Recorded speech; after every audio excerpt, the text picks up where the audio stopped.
नदी जोड़ो परियोजना दुनिया का सबसे बड़ा मेगा प्रोजेक्ट जब भारत की तकदीर को बदल कर रख देगा। अब ना पड़ेगा राजस्थान में सूखा और ना आएगी उत्तराखंड में बाढ़। 30 महानदियों को जोड़कर भारत रचेगा इतिहास।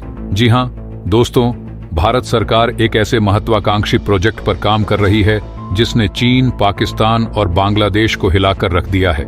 आपने देखा ही होगा कि हर साल भारत के स्वामित्व वाली नदियों का करोड़ों लीटर मीठा पानी या तो समुद्र के खारे पानी में विलीन हो जाता है या फिर बहुत से बहते हुए पड़ोसी देशों के पास चला जाता है जिन्हें इसकी कद्र ही नहीं है।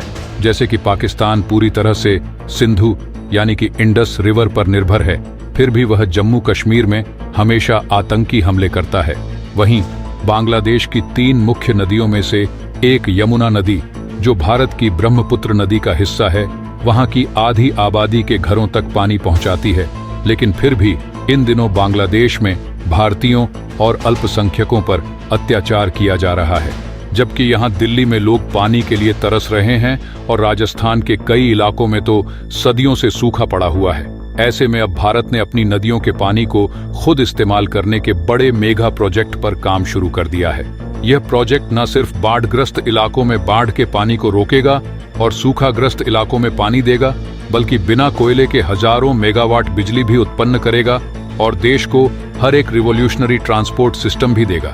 लेकिन भारत सरकार का यह मेगा प्रोजेक्ट आखिर है क्या, और क्यों यह प्रोजेक्ट हर भारतीय का जीवन बदल कर रख देगा?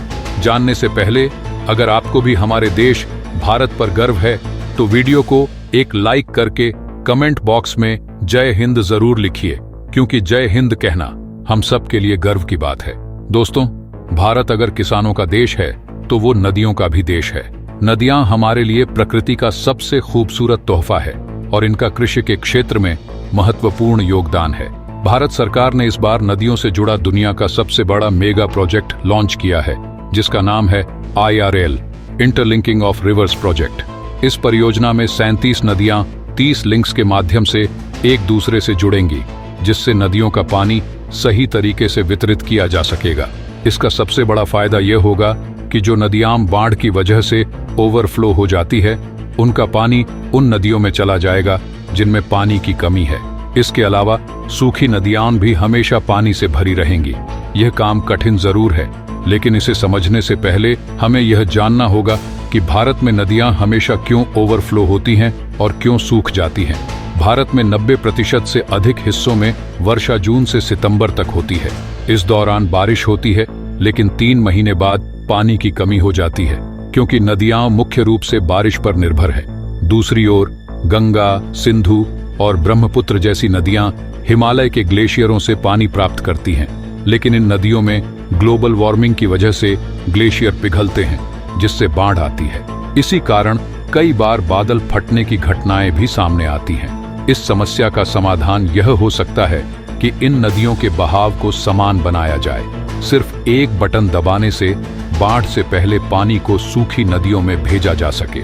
इससे किसानों को बारिश पर निर्भर नहीं रहना पड़ेगा और देश भर में हरियाली बनी रहेगी।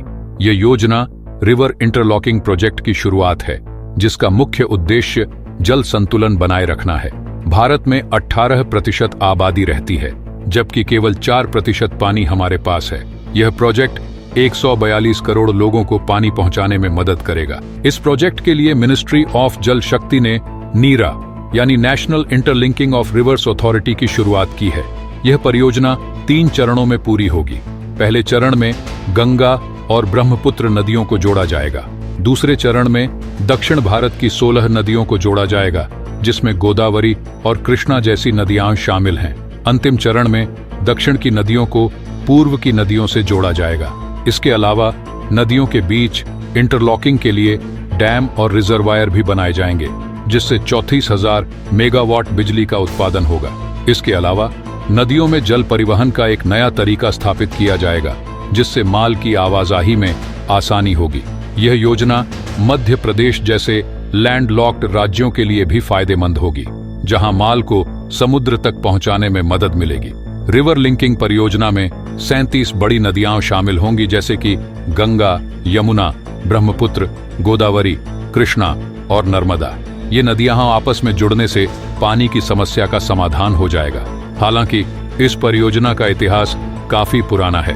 ब्रिटिश इंजीनियर आर्थर कार्टन ने 19वीं शताब्दी में इसकी शुरुआत की थी, लेकिन इसे अमल में लाने के लिए ज्यादा पैसा खर्च करने की वजह से अंग्रेजों ने इसे छोड़ दिया। फिर आजादी के बाद डॉ. के.एल. राव ने इस परियोजना पर काम किया था, लेकिन 2014 में मोदी सरकार ने इसे साकार करने का ठान लिया। तब से लेकर अब तक करीब 77,600 करोड़ रुपए इस परियोजना में खर्च किए जा चुके हैं। इस प्रोजेक्ट की रफ्तार धीमी है क्योंकि इसको लागू करने में कुछ बाधाएं हैं। पहली बाधा सिविल इंजीनियरिंग है। हर नदी का बहाव अलग है और इसलिए अलग अलग डिजाइन बनानी पड़ेगी। दूसरी बाधा आर्थिक है। इस परियोजना में अरबों रुपए खर्च होने वाले हैं, इसलिए सरकार को प्राइवेट फंडिंग भी जुटानी होगी। तीसरी बाधा कानूनी है।